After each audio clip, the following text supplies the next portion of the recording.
Good evening, Gills fans. Welcome back to another episode of Gills in the Blood TV and another match day review. It is Sunday night, so of course it means we're going to be looking back on Saturday's proceedings. And that was a 1-0 win over table-topping Crewe Alexandra to make it 7 points in 7 days for Gareth Ainsworth's men. After that last gasp draw at Prenton Park a week ago, it's been back-to-back home victories against two really good sides. 4-1 against Chesterfield in the week and then 1-0 against Lee Bell's Alex. Yeah, not a game that we bossed by any stretch of the imagination. Certainly not a game that was as comfortable as Tuesday evening, and most probably a game where our visitors can feel at least a little bit hard done by. They've hit the bar twice, the post once, they've had a goal chalked off correctly, I'll add. Josh Marsh has missed an open goal when Glenn Morris went AWOL. But this group has just found a way once again, hasn't it? It's forgotten how to lose, which is great. And we're now 17 games unbeaten, which is our best run since 1999. Yeah, 14 of them under Gareth Ainsworth. 6 wins and 8 draws, I think it is, since he took over, which is absolutely astonishing. Team news is, of course, the first port of call. So we'll go all the way back to 1:45 on Saturday. That seems to be the norm now, not 2 o'clock. There was one change from the win in the week. Johnny Williams rotated out of the 11 for Bradley Dack, who came back in. So the team in full was Glenn Morris in goal, a back three of Andy Smith, Robbie McKenzie and Sam Gale. It was then Ethan Coleman sitting. And then we had 4 in front, Ramo Hutton, Ethan Coleman, Captain Armani Little and Lenny Sereno from right to left. And the front two again of Elliot Nevitt and Josh Andrews. The bench consisted of goalkeeper Jake Turner, the returning Max Clark as a defensive option. We then had Nelson Kumbeni, Aaron Rowe, Johnny Williams, and striker options were once more Marcus Wiley, fresh off his goal in the week, and Big Sam Vokes, who would play a part. The first half got underway, and I'm not going to dress it up as anything other than Crewe being on the front foot in the early stages, certainly in terms of territory, certainly in terms of being able to keep the ball. Our forays into their final third were very fleeting. The game was played in our half. Yeah, we was giving away cheap free kicks, wasn't we? Kept giving the ball away, which meant more territory was surrendered. They were pinning us back. And yeah, it just felt like a slightly rattled start, I suppose. Is that the right word? But yeah, here's a couple of clips anyway.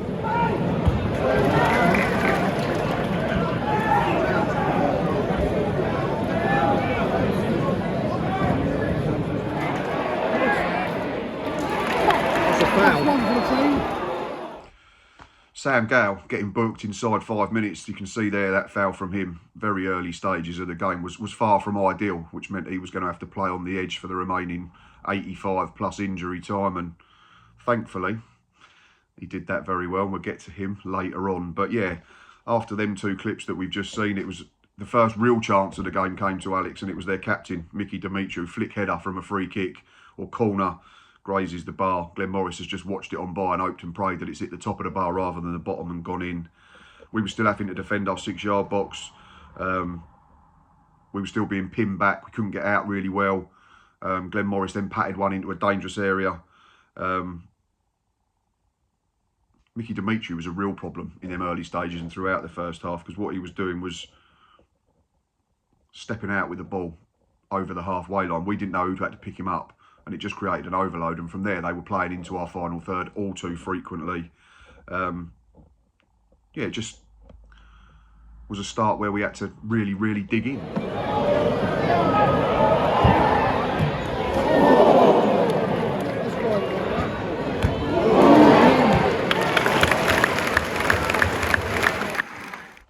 Game got to the 20-minute mark and we still couldn't get out. We were still having to be resolute. We were still having to try and stay in our shape, be compact. But yeah, Crewe just kept coming. Credit to them. Like, this is a side that won 4-1 in the week against previously unbeaten Fleetwood Town at their place as well. And they absolutely dismantled them. In fairness, game was over inside an hour. They were 4-0 up. So yeah, we was really having to sort of batten down the hatches a little bit. But yeah, Crewe had the ball in the back of the net. Wasn't sure why at the time. Ball gets played in from their right-hand side. Gets headed back across the box. Mickey Dimitri manages to tap in after Glenn Morris makes a really good save from the first effort. But having looked back at the footage that I've got, I think the linesman and the referee have both got the decision right. So let's have a look at the clip. And I've also put a still in as well. It does look like Demetriou is in front of the last man in the first phase. Because we keep letting him walk out.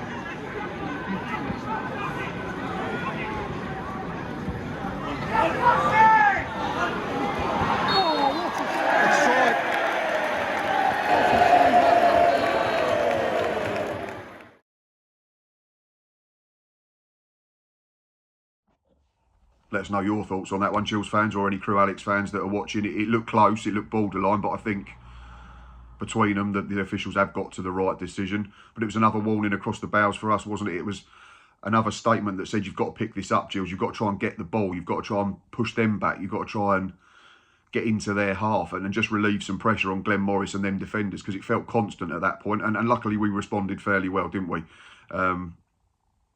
We got into the game. We started to have more of the ball. I think there was a Sam Gale header that he couldn't get on top of. Josh Andrews' first time effort after a really good ball from Romeo Hutton. I thought maybe he could have had a touch, Josh, just go back across the defender, and then he suddenly got options to advance and slot it past the keeper. But he was good again on the whole. Elliot Nevitt's shot dragged just wide, something that Gareth alluded to in his post-match and said, yeah, we're encouraging players to shoot from range because he knows we've not scored enough goals over the years, and yeah, it's something that he wants to do. He's not going to criticise anyone for having a go. And then there was another option when Nevitt nearly got played in. Romeo Hutton really unlucky with that through ball. But it was signs that we were growing into the game. We were becoming more confident with the ball. And yeah, we were starting to cause Crewe problems.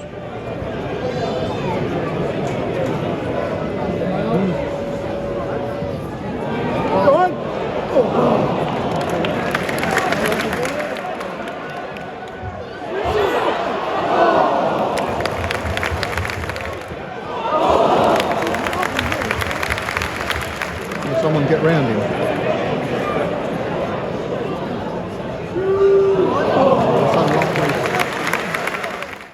Encouraging signs, and maybe it's the case to say that the half-time whistle came at the wrong time for us, because we were just starting to get into a little bit of rhythm. But I think I said to Boz on the Matchday Live after about 25-30 minutes, if we can get to half-time goalless here, have a chat, regroup, tweak a couple of bits and go again second half, then I'll be fairly happy. So yeah, 0-0 at the break, not disappointed at all.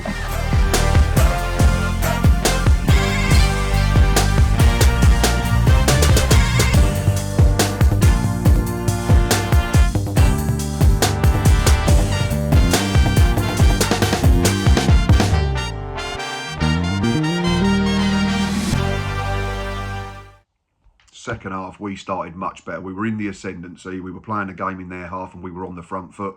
And one person who got us onto the front foot almost single-handedly, it felt like, in the early stages of the second period, was young left wing-back Lenny Serino. Decided to just take the ball by the horns, the game by the scruff of the neck, take the ball, literally, not the ball, and just run at people. And he had Lewis Billington on toast for a good period. He was getting to the byline, he was getting crosses into the back post.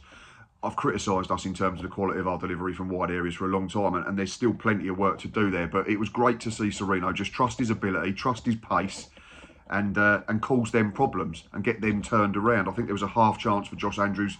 I'm not sure he's ever getting to it. It might have even gone out of play before he made contact.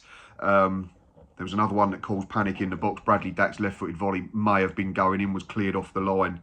But yeah, it just felt like the game had changed and the momentum had changed in the very early stages. So whatever Gareth and the coaching team had said at half-time, fair play to them.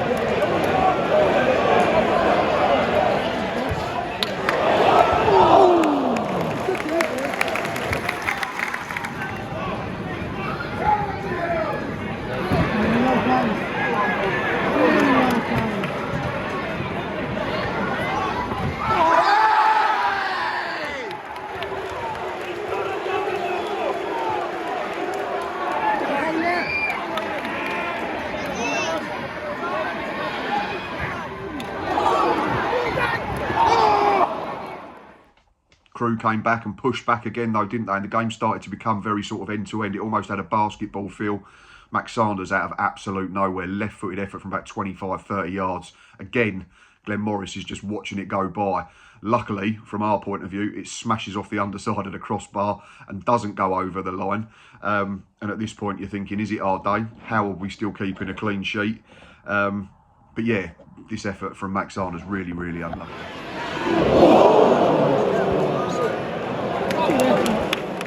Back we came again, and this time it was Elliot Nevitt's turn to come to the fore, and there's a long throw that he tries to flick goalwards, it hits the side netting, but we was winning first contact, which was better, I think, than this first half, where any long ball that went up to our forward players, Mickey Dimitri was generally winning.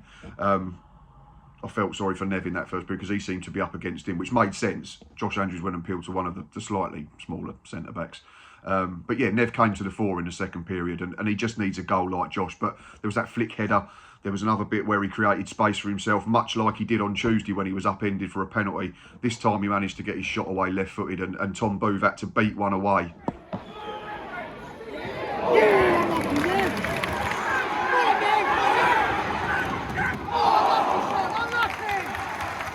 After that, we put together a really, really nice piece of football. And I didn't realise just how nice it was at the time. But again, doing the research, right-hand side, I think it might have been Ethan Coleman and Amani Little involved in the early stages of it.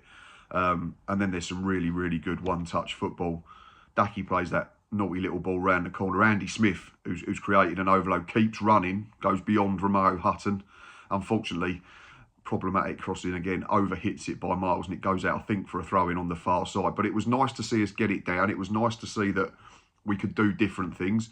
Yes, we can play up to Nev. Yes, we can play up to Josh, and we can play for second balls and get Daki in the game there, or Johnny Williams when he comes on, or get the wing-backs high. But we also showed that we've got that side of the game where we can get it down on the deck, and you're still in a position to on pitches at this time of the season. And we can play through teams and we can play round teams. So that was really encouraging. It's got to go Hutton.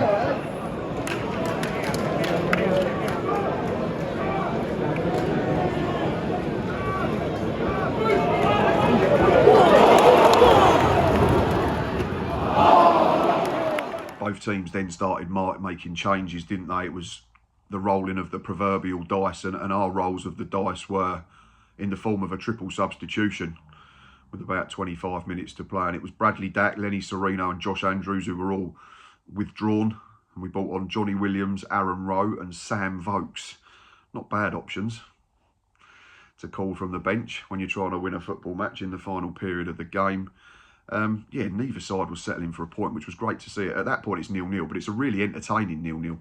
I think there's a bundle in the box that Booth manages to fall on when we're threatening to bundle it over the line. Tommy O'Reilly, header at the back post at the other end over the top of the bar, probably should hit the target. Aaron Rowe drags an effort wide from the edge of the box. You have to remember that Josh March had already missed an open goal. Long ball over the top. Glenn Morris had come to head it. Didn't get the bounce right, did he? But luckily, from our point of view again, Josh March rolled it, hit the wrong side of that near post. But yeah, it was a really good game for a 0-0. And let's just have a look at them chances now, minus the Josh March one, unfortunately, because I trusted Glenn Morris to head it clear.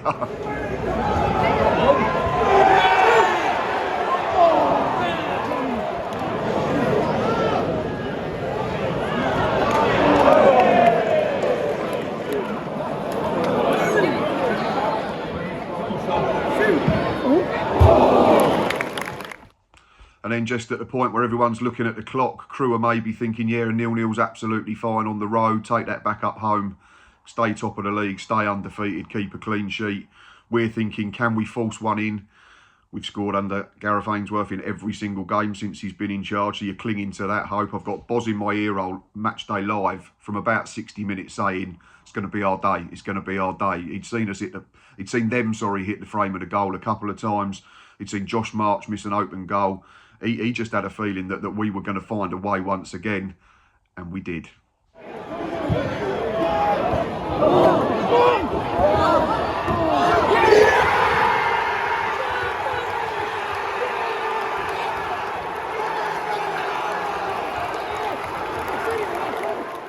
And that was the winner. Amani Little's corner, great little flick from Sam Gale to the back post. The other Sam, the bigger Sam, Vokes, had peeled off to the back stick. He knows that he's not going to score from there, uses that experience, heads it back into a dangerous area. And when the keeper comes to try and climb over his centre-back, can only drop it at the feet of Sam Gale. And after what's been a tough week for him personally, it was great to see him smash one home in front of the Raynham end and send a few thousand Gillingham fans into absolute delirium with the clock on 89 minutes. Yeah, that proved to be the winner. And what a moment for Sam Gale. Really, really pleased for him. You know, he's seen Joe Bode, his mate, come through the system with him. Obviously, he's a centre forward or a winger, an attacking player, so he's going to score goals. Sam's been absolutely superb since he's come into the 11. Weirdly, I actually said first off, I didn't think he was quite at it in terms of his usual high standards. I thought the booking maybe affected him, but he was brilliant second half, and it was great to see him pitch in with what proved to be a winning goal. 6 minutes of injury time were thankfully navigated fairly comfortably, and then the full-time whistle went, which meant it was now 3 wins and 2 draws from our opening 5 games of the season. Really encouraging start, isn't it? I think we currently sit 5th in what is a very early table in League 2, but we are only one of 5 sides that remain undefeated. So fingers crossed that can continue for a little bit longer. I think I read on X that I think our unbeaten run's 21, which was set a long, long time ago. So maybe we've got that in the sights. But as we've got to keep doing, it's just one game at a time, 90 minutes at a time. Take care of that. Take care of immediate future. And fingers crossed the bigger future and the bigger picture will keep taking care of itself. In terms of negatives for the games, I'm really struggling to find any. I've written down a couple of slacked moments first half and second half. You're talking about Glenn Morris, who's uncharacteristically patted a couple into the middle of the 6-yard box. He's got away with one with an offside flag, and he's been helped out by his defence, so everyone's doing their job. But the caveat to that is one of them, the ball really did look like it was doing a bit in the air. Of course, his moment of madness, if we want to label it, was when he come herring out of his goal and missed his header, but we got away with that as well. The only other moment was the silly foul by Sam Gale early on in the game, where he was lucky to, number one, not give away a penalty, and then we were lucky to get away with a free kick, which I think might have been the offside goal or the one that come off the crossbar. But yeah, really, really nitpicking in terms of negatives. And if you look at positives, there's plenty, again, isn't there? Resilience, just finding a way, the spirit of this team. You've got Robbie McKenzie playing in another different position. Looks like prime Franco Baresi. All right, that might be a bit steep, but he's just bloody good footballer, isn't he, Robbie McKenzie? You've got Ethan Coleman out there. I don't know, staples in his forehead. Sam Gale said it was one of the deepest cuts he'd ever seen in his post-match. He's got a big patch over his eye. He's got a big bandage round then as well. Is he shirking a challenge? Is he not going up for headers? Absolutely not. Absolute warrior, Ethan Coleman, at the moment. You've got Armani Little, industrious, never stops running in the middle of the park. Andy Smith, brilliant. You've got both wing-backs trying to get up, be high when we can, defending well when they have to, being brave, getting balls into dangerous areas. Substitutes come on. Johnny Williams, neat and tidy, keeps us ticking over. Aaron Rowe, bright and tricky. Who wants to be playing against him as a defender last 20 minutes? Sam Vokes doing what Sam Vokes does. He's caused chaos in the last 2 appearances that he's made off the bench. Is it an assist for him? I'm not sure. I'd say it was, because if he don't head it back into that area, we don't score the goal. And yeah, Sam Gale, just a word on him, because we all saw him get really emotional, didn't we, after the game on Tuesday night, and people didn't know why until a bit later when he put something up on his social media saying that his nan had sadly passed away. So first of all, commiserations and best wishes to the Gale family as a whole, because that's tough to take, losing a loved one. It doesn't matter how old you are or at what time of the year it is. So that one was probably for Nan, and that one was probably for the family a little bit. And yeah, it was just great to see Sam net that first goal. We've seen him come really close on a few occasions. He's mentioned the one he should have scored last year against the same opposition when he headed it against the keeper's legs. He had the one chalked off at Cheltenham. The keeper made a good save at Cheltenham. It has been coming. So to do it in the final minute, to win the football match in front of the Raynham end, hopefully means that he's had a better end to the week than the start. But yeah, like I say, love and best wishes to the Gale family after losing a loved one during the week. And finally, we're in injury time. So before we blow the full-time whistle on this one, man of the match was tricky once again, pretty much like Tuesday. Loads of contenders. Plenty could be given it and you wouldn't be able to moan. It went to Andy Smith, I think, by the matchday sponsors. No problem with that at all. Was absolutely superb. Robbie McKenzie, I've already mentioned. Just put him anywhere. 7 out of 10, 8 out of 10 every week. Sam Gale got better as the game went on, came up with a winner. Ramo Hutton and Lenny Serino I thought were really good as the wing-backs. It wasn't always a game for the attacking players, because at times it was a very direct game of football, I felt, but they still had their moments. Bradley Dack is nearly scored. Josh Andrews, Elliot and Evitt run themselves to a standstill again.